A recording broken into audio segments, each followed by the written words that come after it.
आज हम चैप्टर पढ़ने जा रहे हैं electric charge and field.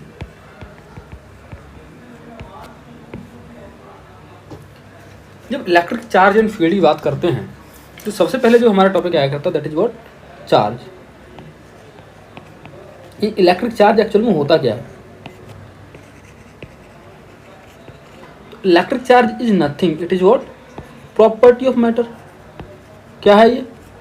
Matter की प्रॉपर्टी है ना। हम क्या जानते हैं कि हमारे पास में एक क्या होता है, न्यूट्रल बॉडी हुआ करती है। न्यूट्रल बॉडी हुआ करती है ना। सारी बॉडी कैसी होती है? न्यूट्रल हुआ करती है।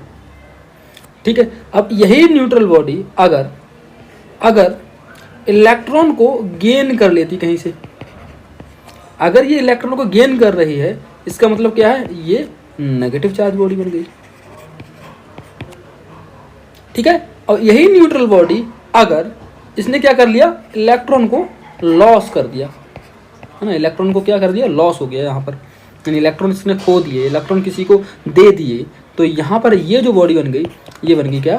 Positive charge body. Positive charge body. ठीक है जी। तो हमारे पास में चार्ज कितने तरह के होते हैं? तो चार्ज हम यहाँ से बोल सकते हैं कि चार्ज हमारे दो तरह के होते हैं। कितने तरीके के होते हैं? 2 टाइप्स के हुआ करते हैं। तो सबसे पहला कौन सा है? पॉजिटिव चार्ज, है ना। दूसरा कौन सा होता है? नेगेटिव चार्ज, है ना। सिंपल सी बातें हैं और ज़्यादा कुछ इसमें पढ़ने वाली चीज़ें नहीं हैं। ठीक है जी। चलिए,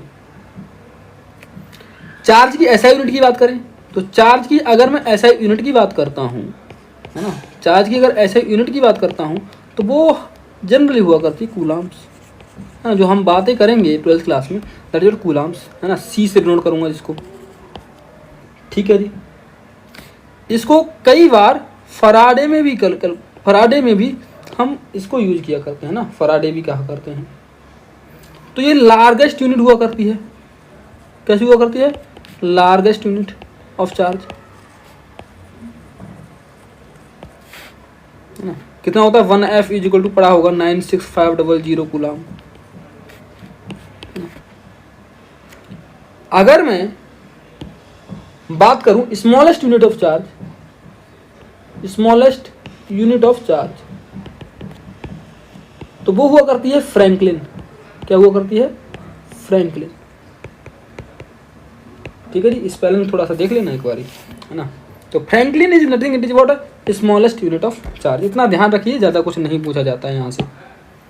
ठीक है जी, है ना। जनरल नॉलेज के लिए बता रखा हूँ। चलिए, अगर मैं बात करूँ क्या कि चार्ज का डायमेंशनल फॉर्मूला क्या होगा? चार्ज का डायमेंशनल फॉर्मूला बताओ।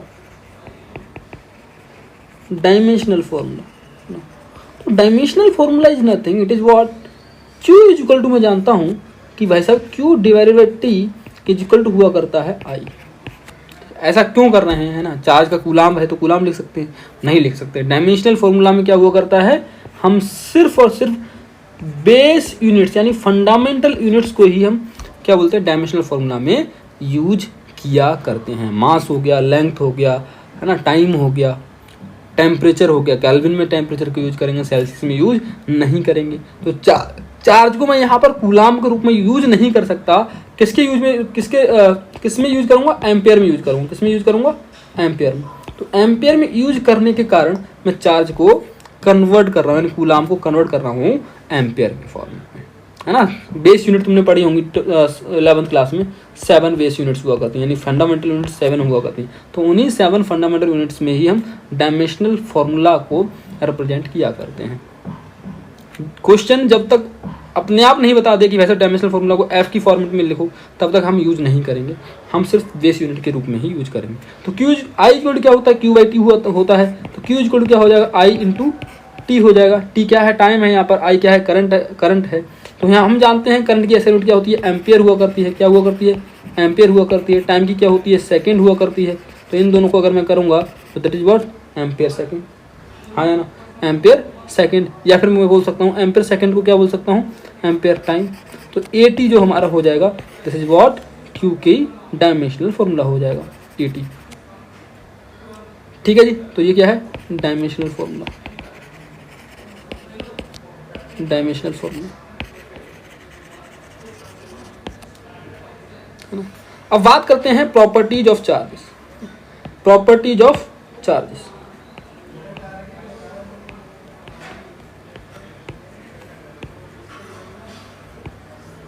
चार्ज की प्रॉपर्टीज क्या हुआ करती हैं? तो चार्ज की प्रॉपर्टीज जनरली 2 या 3 हुआ करती हैं। सबसे पहले जो प्रॉपर्टी हुआ करती है दैट इज व्हाट, चार्ज जो हमारा हुआ करता है वो कैसा होता है, एडिटिव हुआ करता है। कैसा होता है, एडिटिव। एडिटिव का मतलब क्या है कि किसी सिस्टम है, ये सिस्टम है और यहाँ पर Q1 है, Q2 है, -Q3 है ना, Q4 है, -Q5 है, -Q6 है, ऐसे बहुत सारे n नंबर ऑफ चार्जेस हैं।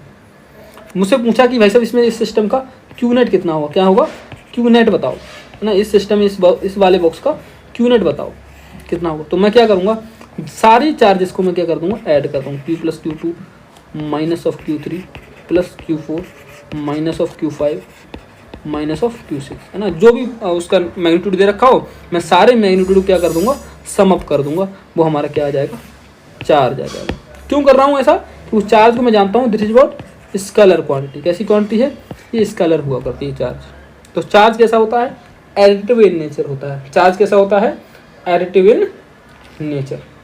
दूसरा बात क्या बोल सकते हैं ना, दूसरा चार्ज हमारा जो हुआ करता है वो क्वांटाइज हुआ करता है। बोलो सर क्वांटाइज क्या होता है, क्वांटाइज जो तुम लोग पढ़ते आ रहे हो दैट इज व्हाट, कि ये हमारा जो हुआ करता है वो होता है इंटीजरल मल्टीपल ऑफ फंडामेंटल चार्ज। यहाँ पर ध्यान रखना मैं फंडामेंटल चार्ज यूज कर रहा हूँ। और फंडामेंटल चार्ज क्या हुआ करता है ना, मैंने फंडामेंटल चार्ज बोल तो दिया है ना। फंडामेंटल चार्ज होता क्या है जनरली, तो fundamental charge is nothing, it is what, a base charge. ये कैसा हुआ करता है, बेस चार्ज हुआ करता है। बेस चार्ज का मतलब क्या है कि इससे छोटा चार्ज इंडिपेंडेंटली एग्जिस्ट नहीं कर सकता। तो कौन सा फंडामेंटल चार्ज हुआ करता है, दैट इज व्हाट, इलेक्ट्रॉन। तो एक इलेक्ट्रॉन का जो चार्ज हुआ करता है वो इंडिपेंडेंटली एग्जिस्ट कर सकता है, लेकिन एक इलेक्ट्रॉन से कोई भी छोटा चार्ज एग्जिस्ट नहीं किया करता है। तो हम बोल देते हैं कि जो Q हुआ करता है that is what, n e. तो Q क्या हुआ करता है, इंटीजरल मल्टीपल हुआ करता है, इंटीजरल मल्टीपल हुआ करता है बेस चार्ज का। तो यहाँ पर ऐसा समझ सकते हो कि जो हमारा बेस चार्ज है this is what, E is what, ये बेस चार्ज है, ये हमारा क्या है, बेस चार्ज है। एन क्या है, ये हमारा इंटीजर है। एन क्या है हमारे पास में, ये इंटीजर हुआ करता है। तो ये हमारी बात हुई चार्ज की। चार्ज एडिटिव हुआ करता है, चार्ज क्वांटाइज्ड हुआ करता है।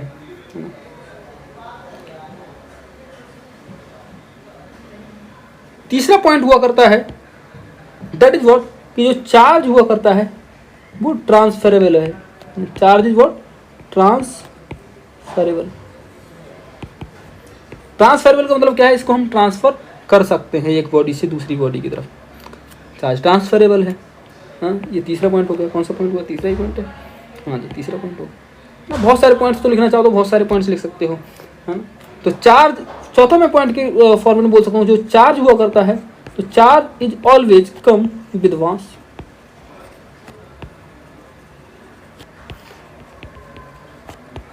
हाँ, इसको मैं ऐसे ही बोल सकता हूँ, charge is associated with mass.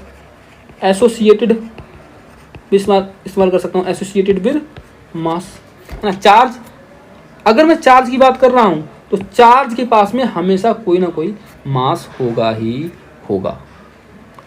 ठीक है जी, चलो। तो ये सारी बातें हुई चार्ज की, ये सारी बातें हुई चार्ज की। ठीक है, दो प्रॉपर्टी तुम लोग जानते हो गए ना, जो क्या होते हैं कि भाई साहब लाइक चार्जेस हुआ करते हैं, बताने वाली चीज़ें नहीं है ना। जो लाइक चार्जेस हुआ करते हैं वो क्या करेंगे, रिपेल करेंगे है ना, रिपेल करेंगे एक दूसरे को। जो अनलाइक चार्जेस होते हैं वो क्या करते हैं, अट्रैक्ट किया करते हैं। अनलाइक चार्जेस क्या करा करते हैं, अट्रैक्ट किया करते हैं एक दूसरे को। मतलब क्या है कि अगर पॉजिटिव पॉजिटिव है, नेगेटिव नेगेटिव है, तो इन दोनों के केस में रिपल्सन होगा। क्या होगा, रिपल्सन केस हो, रिपल्सन का केस बनेगा। लेकिन अगर पॉजिटिव और नेगेटिव रख दिया बात साथ में तो इस केस में क्या होगा, अट्रैक्शन होगा।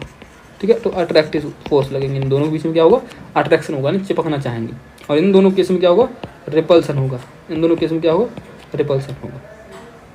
ठीक है जी। तो ये हमारी चार्ज की सारी बातें यहाँ पर समाप्त होती हैं। मिलते हैं नेक्स्ट लेक्चर में।